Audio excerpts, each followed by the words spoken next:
Good afternoon, everyone, and welcome. My name is Bobby Marlab. I'm the co-founder of Mental Walks with Adina Jacobs, and it's my great pleasure to welcome you here to the Iconic Conversation series. Before we start, I'd like to acknowledge that I'm on the land of the Gadigal people and to pay my deepest respects to their elders past, present, and emerging. Today, we're here for a really important conversation to talk about the voice. It's an opportunity to hear from Carol Vale, who I'll introduce in a moment, and for you to ask the questions that you want and need to ask to enable you to have robust conversations with people you meet and to make an educated decision for yourself for this really important referendum on the voice to Parliament on October the 14th. I've known Carol for many months, and I can think of no one better to be sharing this conversation with. Carol is a Dunghutti woman who has dedicated her career to breaking cycles of disadvantage and amplifying initiatives that contribute to improved futures for Indigenous Australians. She founded and continues to run Murawin, a national Indigenous consultancy driven by strong family and Indigenous cultural values. She works across a wide range of social and public policy areas that directly affect Australians and communities. It is now with enormous pleasure that I hand on to Carol to take us through a presentation, and then after about 25 minutes, we'll be opening questions. And I do ask that all questions are respectful and that the questions are indeed questions and that opinions are something that are left for another time. This is a place for questions and for answers. Thanks, Carol, and over to you. So Mara and Bimia, everyone, and thank you for that welcome there, Bobby. Look, thank you for having me here. Thank you for joining me in Circle, all of you. It is these types of conversations that are critical. And for the next, I don't know, what is it? Maybe what is it? 24 days, 25 days. This is an important conversation. And my ask of you today is that you listen with intent, and that you that there is no silly question. So this is about, like please ask. I'm going to share with you today my why for a yes, and also a bit of information where I know you can go to become a bit more informed about the whole process of the referendum, and the deep work that's been done across Australia leading to to this point in our history. So first of all, let me acknowledge country, and let me pay my respects to First Peoples across this nation. It is their wisdom and their knowledge and their absolute resilience and determination that even I sit here today and I'm able to sort of share with you. So I want to acknowledge them and their elders. I want to acknowledge my own elders, and I certainly want to acknowledge each of your elders and where you come from today. I'd encourage you to put in the chat so that Bobby's got some of this information where you're joining us from tonight. I come to you from the lands of the Kabi Kabi people on the very northern side of Brisbane, and I pay my respects to Turrbal and Jagera, who they share this country with.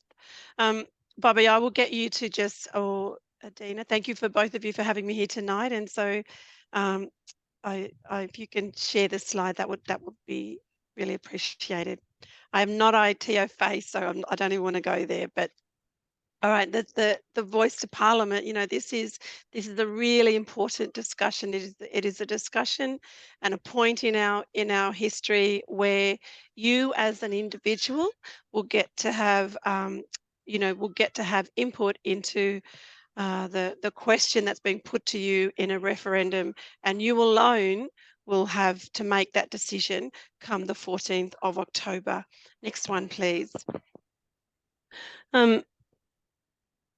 Next slide, that's it. So I come to you from the lands of the Kabi Kabi people, and there is the beautiful Mara River here in Meanjin. I wanted to start with the why for me. So the why is about the very important notion of closing the gap. We heard recently around the connection between colonisation and First Nations people. Every year for the last 12 or 13 years, I think it's been, every year at the beginning of our Commonwealth Parliament, the Prime Minister of the day stands, and he or she, every year they table the Closing the Gap report and the progress on that report. And every year that it has been in existence, that the government of the day has spoken to their inability to meet all of the targets and achieve the targets that's outlined in that report. So this is an important conversation. This is about, you know, a voice to Parliament. And so this is why it matters. The little photo down the side, down the corner there, is me. I grew up on an Aboriginal mission on the outskirts of Armidale in New South Wales, in northern New South Wales. And that's me on the side there with the little dress. This conversation is an important conversation because this is about me, this is about my family, this is about my community. And I want a better day for them. And I want all of the targets that's outlined continually in the Closing the Gap agenda to be met. I want to say also that the levels of disadvantage being experienced by Indigenous Australians in a first world country is unacceptable. And we all have a role to play, I believe, in contributing to driving the change there. So this is your turn. This is your, opportunity to contribute to that. Next slide, please. Because we are all women on the screen here and in this circle, I wanted to bring your attention to the incredible piece of work that was led by our Aboriginal and Torres Strait Islander Social Justice Commissioner, June Oscar, over the last few years. And she, pre-COVID, she did a national consultation across the country, and she spoke with Indigenous girls and women in communities, in boardrooms, in community halls, in schools, all walks of life right across our country. And she talked to them about things that they thought were important to them, and what were they were wanting to see things governments being focused on. It is the first time in I think it's almost 40 years that such a national comprehensive consultation had been done like that. So now I've got to get this right. Wiani Youth Thugani, I think that's how you say it, the Women's Report. And that's in June Oscar's language, so apologies if I've said that wrong. But that was a groundbreaking consultation. This is a groundbreaking report that's come from it. And this report, I believe, and I certainly have heard others speak to it, that this will be a report that if you're looking to do work to supporting your First Nations sisters and in the circle, in any type of portfolio, then go to this report and draw on the insights and the learning that's in there. There is a community guide that will help you to support your work as well. I'm not going to go into those stats there, but please take the time to have a look at that. The one big stat that really worries me is the one around incarceration. And for years now, Indigenous women have been the fastest growing cohort in our prison systems across the country. 1 in every 3rd woman in our jails, in our jail, is an Indigenous woman. And what that tells me, that's a lot of aunties and mums and nans and sister girls that are not at home with their families and their communities, and that's a worry. But the stats are real. They are there. It's interesting because they continue to be to be this way. But I don't just want you to focus on the negative stats. I want you to look at the positive things and look at the richness of Indigenous culture and how you can bring that into your work and your conversations with others to drive the change that's needed for our mob. Because we are seeing Indigenous doctors, we are seeing our young people finish school, we are seeing you know, the Indigenous business sector, a thriving business, you know, one of the fastest or a really thriving sector at the moment. So join in on some of that sort of, you know, positive work that's happening and contribute to that. Come the 14th of October, so next slide, please. Come the 14th of October, it is a time when you will be asked to vote in our national referendum. And as we all know that, and you know, there is plenty of information out there about the way, or I guess the relationship that Australians have with referendums.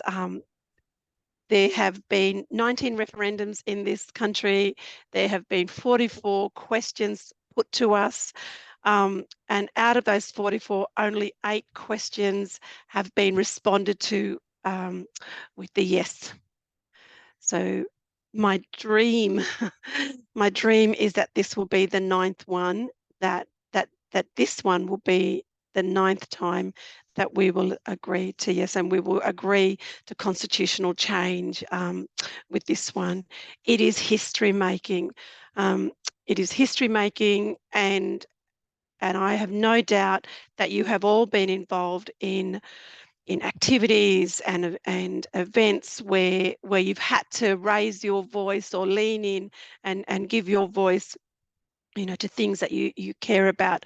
So silence, you know, has never made history, and it's never made the change. And so, you know, I'm asking you to do that this time.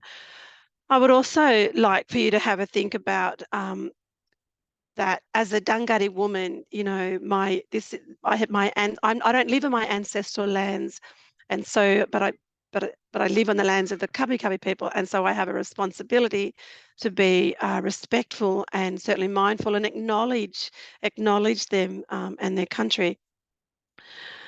But I want you to think about, I guess, your ancestral, you know, your ancestral lands, and if this question was being put to you in your ancestral country around you as the first people in that country, what you would like for your countrymen and countrywomen to be, how you would want them to be responding. Look, whether you're ancestrally from this place, whether you've just come across yesterday or you've been here for decades, your family has been here for generations. It is a time in our history when we can certainly all move, you know, move to contributing to a more, I guess, a unified country. What I want to talk about now is that this conversation is not a new conversation. This is a conversation that has been had through many you know, state and regional and local dialogues across Australia, throughout Australia.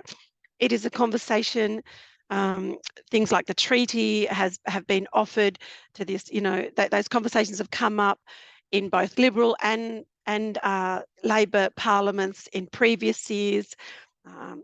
You know, the conversations around reconciliation and social justice and again, like that treaty, have all come up. So this is not a new conversation. So if you can move to the next slide, please, and I can talk to you about some of the things that have come out through these conversations.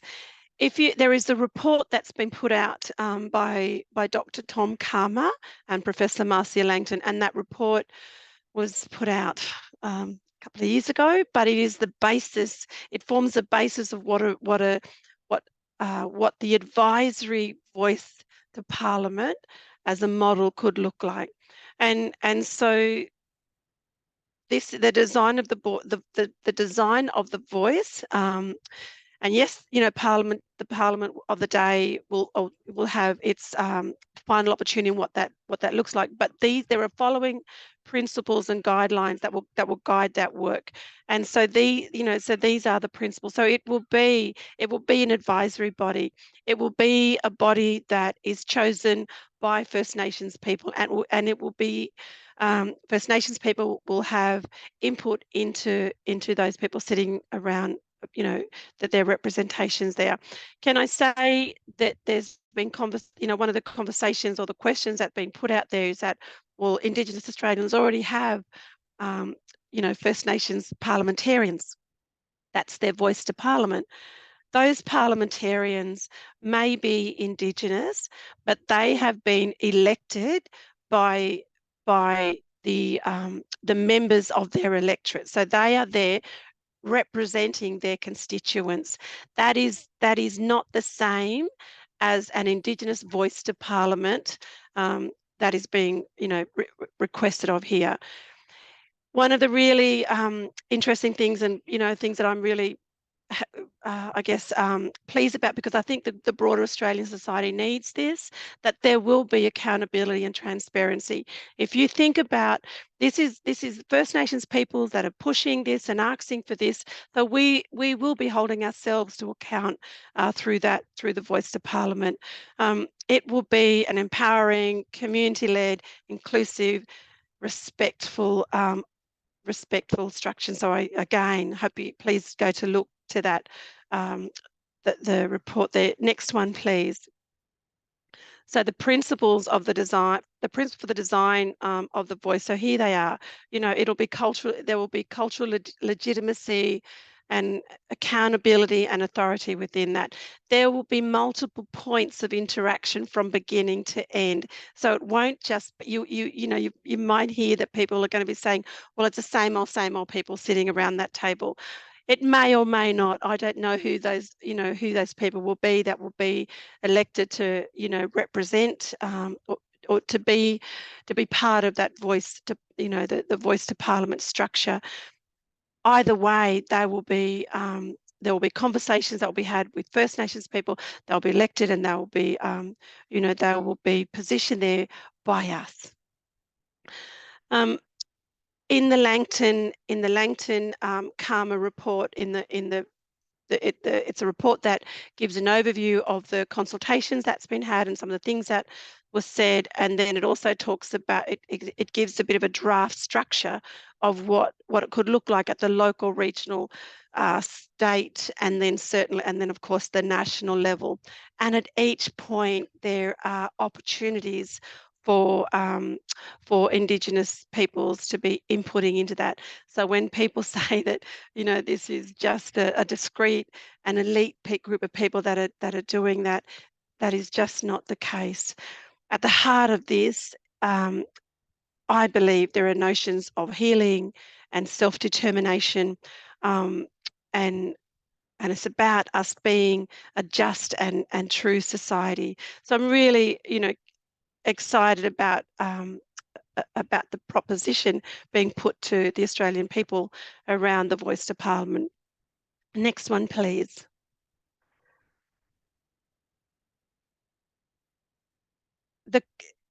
Come the 14th of October, the question that you will be asked to respond to, yes or no. So the proposed law that's being put to you is here. So the proposed law is to alter the Constitution to recognise the First Peoples of Australia. First bit. The second bit is then to establish an Aboriginal and Torres Strait Islander voice to Parliament. You will be asked, do you approve of this proposed alteration, yes or no? Two things. First of all, it is your decision and your decision alone.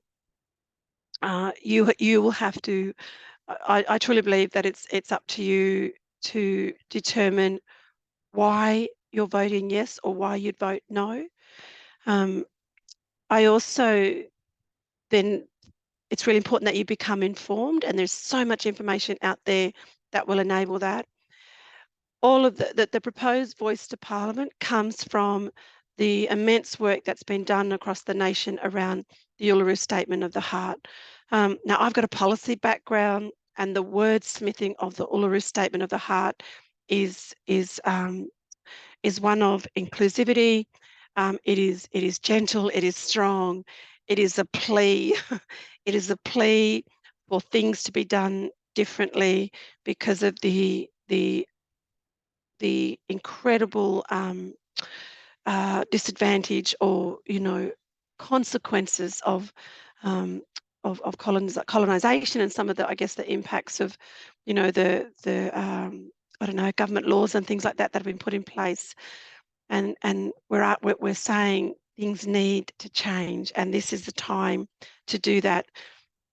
The Uluru Statement of the Heart, it asks for our nation to look at things. It asks for many things, but there are three things, and it's voice, treaty, truth, and it asks that we look at those things sequentially. And so so it's important that the sequencing of those three arcs have come from conversations with Indigenous people across the country, the voice to Parliament, and enshrining that voice into legislation, into Parliament, you know, primarily is so that it cannot be changed by the constant, I guess, changing of the guard in government. So the new government comes into being. They change the I guess the way they engage with Indigenous Australians. By embedding this in legislation, then the only way that it can be changed is by going through another referendum. And so I think it's a really solid opportunity to imply that in there. The conversations around you enable the voice to Parliament, which is then an advisory body to Commonwealth Government. You then have the conversation around the many dialogues around treaties that will occur across the nation around a national treaty. Then the other one was the ask for a Makarrata Commission.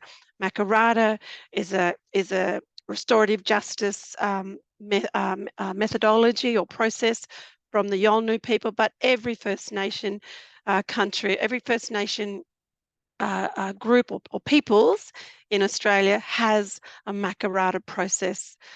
One of the beautiful things about the Makarrata process is that once you enter into a Makarrata process, it is agreed that you go through the process, and once it's done, and then you move forward, and the work is the work of healing and restoring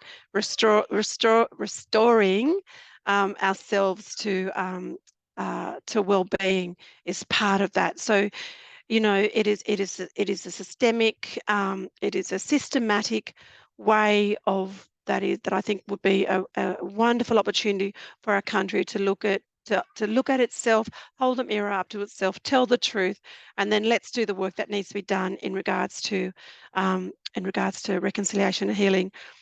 I wanted to say about about this discussion in our country, that this is not just an Indigenous Australian discussion. We are 3% of the national population, and I don't know the stats, but I dare say that we are probably less than 1% of the voting population. So this is a whole of Australian discussion here, and I just really encourage you all to first get a copy of the Uluru Statement of the Heart, read the beautiful words that's in there, and the plea from First Nations people, for a coming together of our nation so that we can move forward, and then and then share it with others. Next slide. Thank you. Again, just some, I guess, and that's my grandkids in the back there. They're visiting, so I hope you can't hear them. But this is, these conversations have been going on forever. And my company Murawin, we are a national consultancy. We have these conversations constantly, and in our work we are continually working with our clients and others, and it's more often than not, it's about justifying the rights of Indigenous Australians to have a say, to have input into what's being asked of within that project. And it's the same thing here. I guess this is just the process of the work that was done specifically around the Uluru Statement of the Heart. There were regional dialogues held across the country. There was Indigenous men and women, all ages, all nations that participated in it. There was a formal parliamentarian select joint committee that looked at it. of course, then there was the whole co-design process that was run by NIA, which resulted in the Karma-Langton report. So again, please go and look to that. For me, and the next slide, like for me, it's really simple. We talk about, we hear the slogan of Australia, being what is it, a fair go, and this is what's being asked here. So a voice to Parliament is fair. It can be a real sign of practical reconciliation, and it can be that unifying time, within our nation. Reconciliation, the practical reconciliation aspect, it will help us to close the gap on Indigenous disadvantage, and the strategies and process that will be put forward will be informed by the lived experience of First Nations people. And look, I've worked for government for over, for almost 4 decades, and so I've seen the revolving door of programs and policies and things being put into place to address our issues, and we need some stability, and I really believe that this will bring it for us. The very notion of unifying, I know that there's been some commentary out there about decisiveness. I don't agree with that. I don't think it will be, well, actually, what do I do? I'm very worried about the day after. I'm very worried about the day after, and whether it's a yes or a no, because I really believe that our country is going to need the likes of all of us to come together in a unified way to have conversations about healing. So whether it's a yes or a no, I truly believe that is going to be necessary, because we are no longer just a Black Australia, White Australia, society. Those days are gone. We are an incredibly multicultural society, and the unifying needs to occur. But this is a time in history, and we won't get this back again. So this is about a time for us to contribute to healing, to enable truth telling, and to right the wrongs of the past. Next one, please, Bobby, and I'm almost finished. This is the Langton Karma report. Please go and have a look at that. I'm pretty sure this year was, it was this year.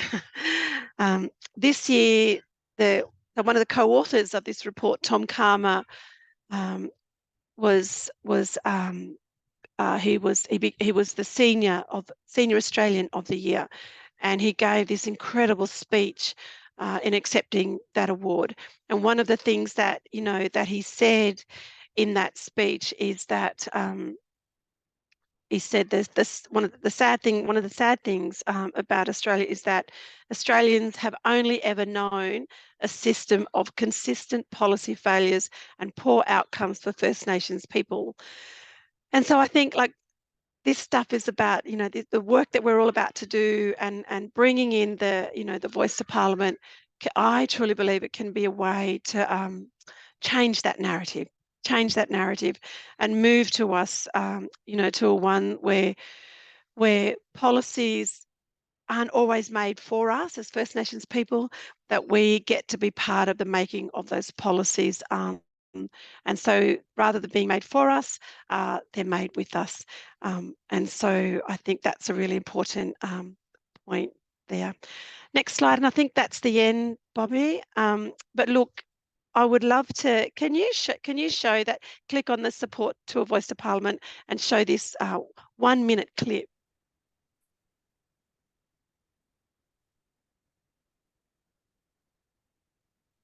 So if you click on that,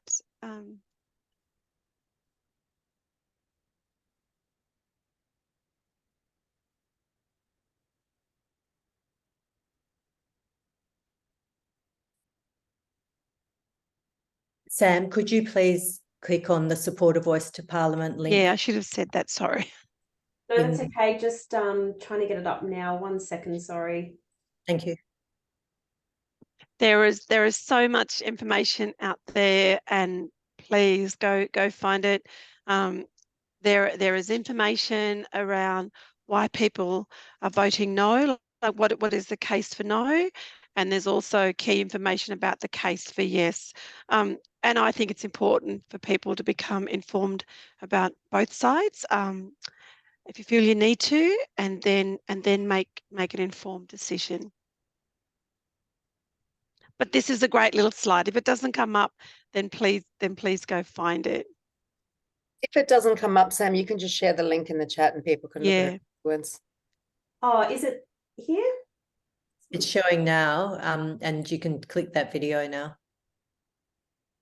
Just make it bigger screen. Hi, I'm Shelley Rains. I'm a Jitterbug woman. I'm a partner and board member of KPMG and CEO of Indigenous Consulting. When it comes to the proposition of a voice to Parliament, I feel like there's a lot of myths and misconceptions out there. Some might even say the topic is almost drowning in a tsunami of conflicted debate.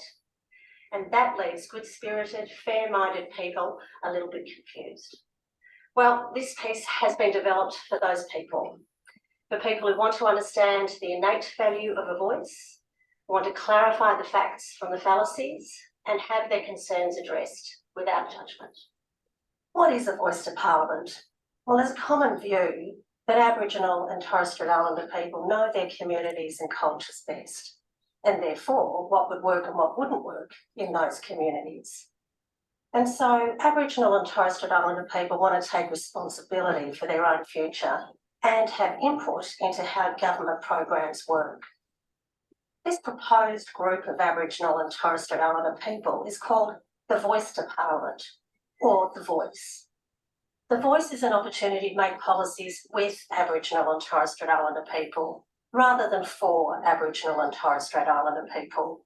Creating a mechanism for First Nations people to work in partnership with government is not just a symbolic act of reconciliation. It's a practical action resulting in a path where we can walk together, make decisions together, and deliver solutions together. So why are we including the voice into the Constitution? Well, the alternative to constitutional enshrinement would be to include the voice as legislation. However, in the past, legislation has been changed to the will of government at the time, and this has meant that important policies have been diluted, lost, or changed. And so enshrining the voice into the Constitution will better protect its use and its responsibilities to government. And at the same time, for the first time, it will recognise Aboriginal and Torres Strait Islander people in Australia's Constitution. I mentioned earlier that there's a number of misconceptions about the voice, leaving a number of people confused. So let's step through the top 8 to help you get some clarity. There is no detail on the voice. Well, this is not the case. The concept of the voice was created through hundreds of regional dialogues and consultations involving thousands of First Nations peoples and tens of thousands of non-Indigenous peoples and organisations. The outcome of all these efforts formed the basis of 3 reports, each of them passed through Parliament. Now, no one expects you to read them, but these reports do provide answers to the questions that some people have about the model, including how it would function, its responsibilities, how appointments would be made, how First Nations peoples would be represented, and a whole lot more. A voice is a third chamber of Parliament.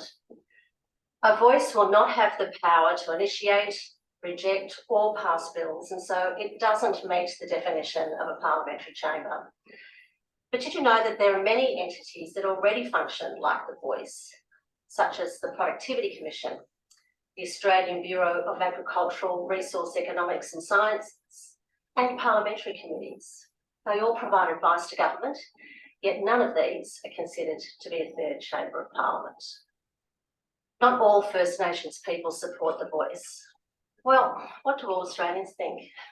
It's hard to answer, isn't it? Because Australians aren't one homogenous group with a single point of view. So too with First Nations Australians. But thanks to the thousands of consultations held throughout the country, we know that the vast majority of First Nations peoples support the voice. And surveys have consistently shown that over 80% of First Nations peoples support a voice. A treaty should be implemented instead of a voice. Australia is the only country in the Commonwealth not to enter into a treaty with its First Nations peoples, and some believe that this would be a better foundation before we introduced a voice. Now, I support a treaty, but I think if Australians were asked to vote for or against a treaty this year, that it would fail. I don't believe it's the right time. But what's important to know is that a voice doesn't preclude the option of a treaty if we all want to have one in the future. A single entity can't represent all First Nations peoples. Yes, this will be a challenge, but no more challenging than having a local government represent you, or a state or Commonwealth government. You vote for them, and then you place a degree of trust in them that they'll represent you well. Now, I think we'd all agree that these entities aren't perfect, nor will the voice be perfect, but they are structures we're familiar with, and by and large, they play their part. So let's not throw out an opportunity in favour of perfection. We don't have a role to play. You or your organisation are aligned with the common principles of fairness, diversity, equity and inclusion. Engaging the voice sits really comfortably with these well-established values. And remember, the referendum includes everyone, your family and friends, customers, your shareholders and key stakeholders. Being part of the conversation helps you stay in step with these really important people. Aboriginal people will be given too much power to make laws and the way in which Australia is governed. There's lots of misconceptions here, all rolled into one. First, the voice is an advisory body. That means it will provide advice to government. It will not have the power to make laws. And it won't provide advice on all matters, only the matters that affect First Nations peoples. So that might be Indigenous education or Indigenous health. If you're not a First Nations person, it's highly unlikely that their advice will affect you. Finally, the voice will have no veto power, so it can't overrule a decision that the government or the parliament might make at any time. What happens if I vote no? Well, of course you could vote no. But remember that voting no does not mean you're saying yes to an alternative, such as a treaty or a different model. No other option is being presented to you in this referendum but a voice to Parliament. And so voting no for a voice means doing nothing. It means doing more of the same. It means accepting the status quo. And I think that most fair-minded Australians would agree that the position that First Nations people find themselves in is untenable and unacceptable by any measure. And so more of the same is not the answer. So consider this. Can you imagine developing a strategy for women and having a group of men do it? Sounds ridiculous, doesn't it? It's hard to believe, but that's what we would have done until the recent past. But now we know better. Well, this is a bit the same. To date, non-Indigenous people across government have been developing strategies for First Nations peoples. A voice will mean that First Nation peoples will have a formal role in developing the solutions themselves alongside government. The voice won't be a silver bullet, but can you imagine how much more effective government programs would be if they are informed by those who are better placed to have the solutions? Remember, in the referendum, you're not voting on a model, you're not voting for an alternative like a treaty. It's far simpler than that. You're being asked if you agree or disagree to establish an entity to inform government. So let's celebrate the key milestones in our reconciliation journey. Let's congratulate ourselves on what we've achieved so far. Now, let's look forward. Let's take an unapologetic, brave stance on this referendum to propel us further and faster towards a reconciled nation by saying yes.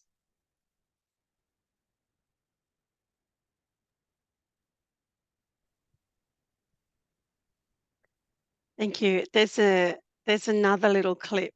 So go, and it's a really lovely one where this Aboriginal man is sitting around a campfire, and then and then it sort of switches to a whole heap of other people. There's a tradesman, there's I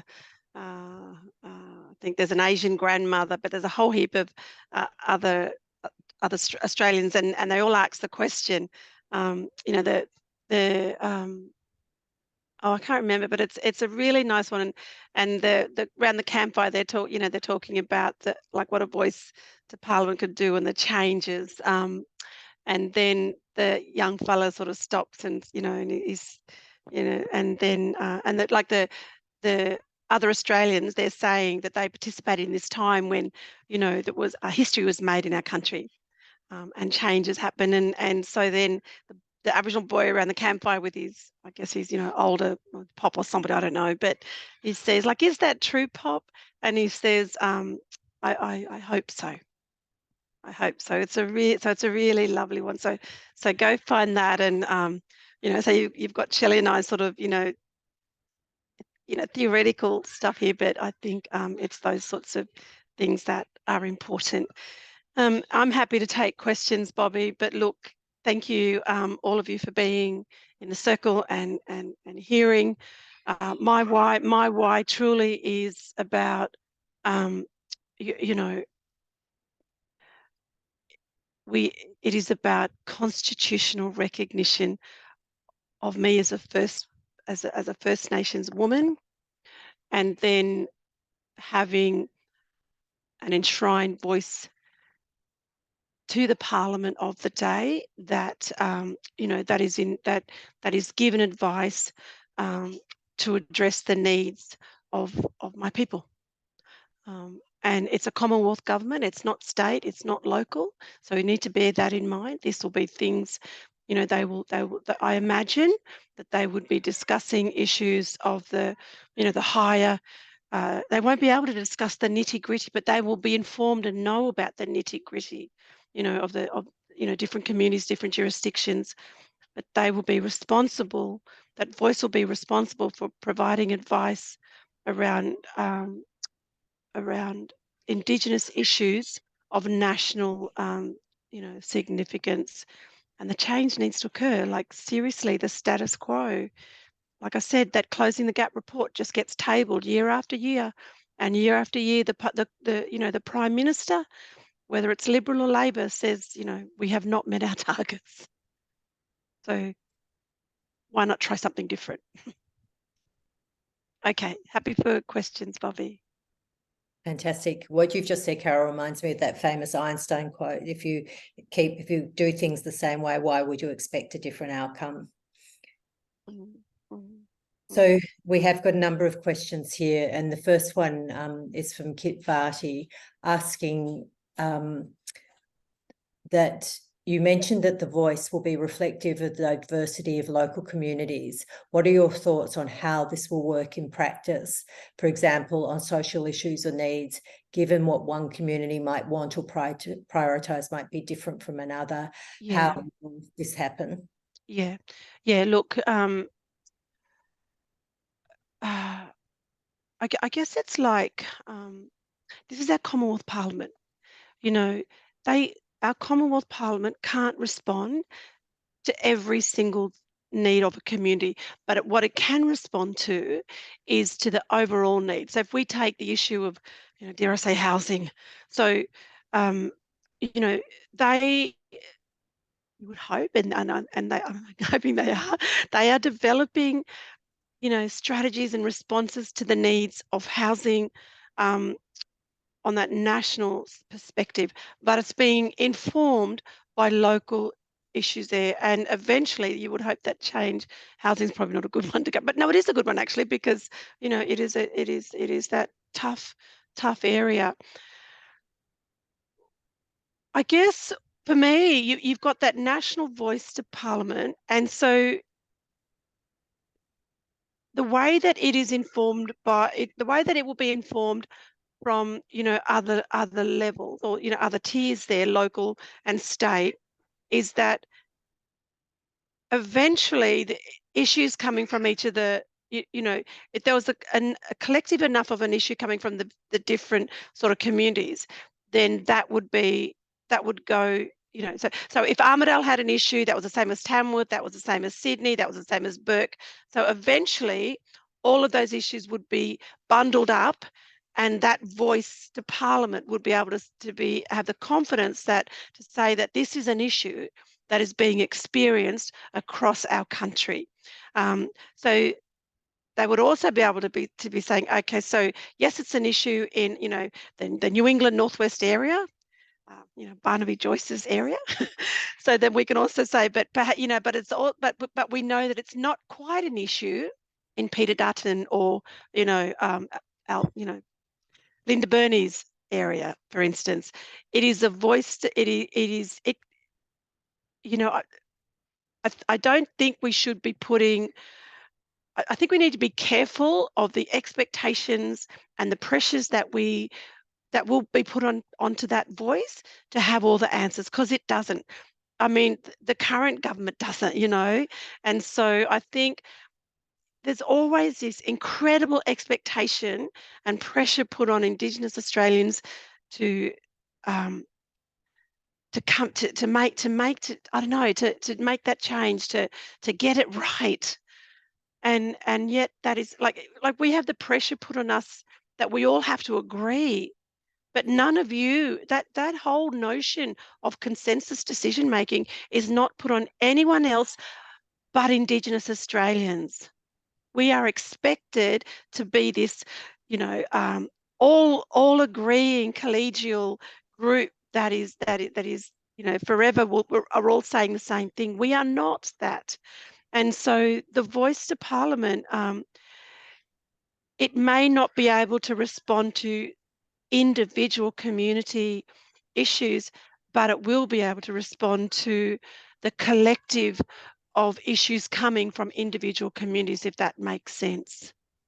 I believe. I mean, I've worked for government, so that's how it works. As a executive officer in government, you couldn't respond to every single community, although and the only time you really did was when it was absolutely dire, and the response was needed to be targeted and directed to that community. And I dare say the same thing could happen with this. But thank you for the question. And I don't know, we've just got to wait and see. So the next question is, if yes happens, what would be the immediate effects for Australians? I'm finding those who I talk to who are on the fence or no, they want to know the usual quick results. If it is a yes, then I believe that you will have this groundswell. There'll be a couple of things. As an Indigenous woman, this is what I believe will come from those that I know. You'll have this groundswell of hope, not necessarily trust, but hope that that there is going to be a formal structure that is there to advise politicians at that Commonwealth level about issues that are known in our communities.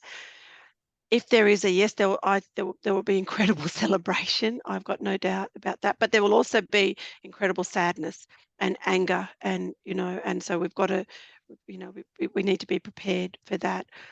In regards to the immediate outcomes, or perhaps some of those things that were some of those policies or strategies or initiatives that were being blocked or not approved of by perhaps and I don't know, like I'm just sort of thinking about this as an ex-bureaucrat, what could possibly happen, that things that were working well and making a difference in communities and in Aboriginal communities, and in regards to service delivery around a whole range of issues, may now be put back on the table, where the discussion will include input from people with lived experience and being informed by communities. So it won't be, it won't be bureaucrats and advisors. And look, I was a bureaucrat for 30 years, so absolutely believe in a rigorous, robust government, and we need that, absolutely, for sure. But the repositioning, or the putting back on the table issues that were perhaps knocked off previously, for fear of for fear of I don't know, like for fear of I think there's real fear in the Australian society, and so politicians perhaps thinking that if we give this to Indigenous Australians, then we might lose, we'll lose the faith of our constituents, or there might be a big sort of commercial cost, to government, or things like that. So I just think things will be able to be put back on the table for a more informed discussion to be had. And I think that's probably the first real practical thing that could happen. I think that there will be pathways created from that voiced, right down to those sort of community levels, where there will be you would hope that there's formal processes that are put in place to input into the conversations. And look, I think as a community person now, as an Australian, if Yes gets up, I would hope that Indigenous and non-Indigenous people will be celebrating, and will be saying, well, okay, now what, and how do we continue to do this together? What's the next step in our reconciliation journey, and driving positive change within our communities. Yeah, buddy. It's your grandchild. Great. He's always amused when he sees someone that's thing here, and he sees all the faces. You want to join the conversation? Welcome him in. This is Kenny. Hi, nice to meet you. Okay, goodbye now. So stick your beak. Look, I think there's one question that I'd like to finish on, which is the load being carried by Indigenous people around Australia here at this time and over the past few months is immense. And we're very conscious of it, and very grateful for you spending this time with us in the Mental Walks community. Can you tell us just what is this like for you and for other Indigenous people to be constantly in this conversation so intensely? I had a really big day yesterday, a really big day of my meetings. And look, I'm not even going to complain, because look at what Linda and others are doing in the Thomas Mayer, for goodness sake, and the continue. They've been doing this for years. Yesterday morning I went in, buddy, I need to speak. Okay, so let Nanny talk. So yesterday I started, my local business chamber is in Peter Dutton's. I live in Peter Dutton's electorate. And yesterday morning, I wasn't going to go, but I thought, no, I'm going. And I wore my Yes shirt, and I could feel the eyes on me. But I thought, no, you need to be here. You need to be here. You just need to be here as a local businesswoman. And yes, you're a Dunghutti woman, but you're here as a local businesswoman. That's what this is about. I then went on to a few other conversations. I was really happy to get people comment on not saying like nice t-shirts. I think, yes, a couple of allies in the room, so good. But I was also then went on to, I think my meetings finished at about 8:30 last night, and it was back-to-back meetings. And it's interesting because each of those meetings, there was the need to bring in the Yes conversation came into that. Look, the culture, the load on those in the Indigenous community that want the Yes vote, it is immense. It is like, this is a really big thing in our life at the moment, and we dare not be there. We're writing papers, we're doing this, I'm going to go out lunchtime tomorrow and give out little badges because I need to, and that's why we need others to be doing this as well. But this is, there's so much in this for us. I don't, you know, if I wake up on the 15th and it's a no vote, like I will be, I mean, we'll be heartbroken, and I'll be devastated, you know, and I'll be thinking like, why don't my countrymen and women, you know, want us to be acknowledged as First Peoples in our constitution? I studied politics at university, right? So was always, you know, really interested in the constitution. But I mean, that would be devastating. But we'll get back up. We'll you know, it'll be, and we'll need the likes of you even more to help to co-facilitate those conversations about how do we move forward now as a nation, whether it's yes or no, Well, Carol Vale, I think that that's a really good place to end this really terrific conversation with you. Thank you so much once again for spending the time with us. We wish you all the best. I personally will be voting yes and doing what I can to support. And I really appreciate you taking the time to help everyone understand and get educated so that they make an informed choice on October the 14th. Thank you so much. Thank you, Bobby. And go well, everybody.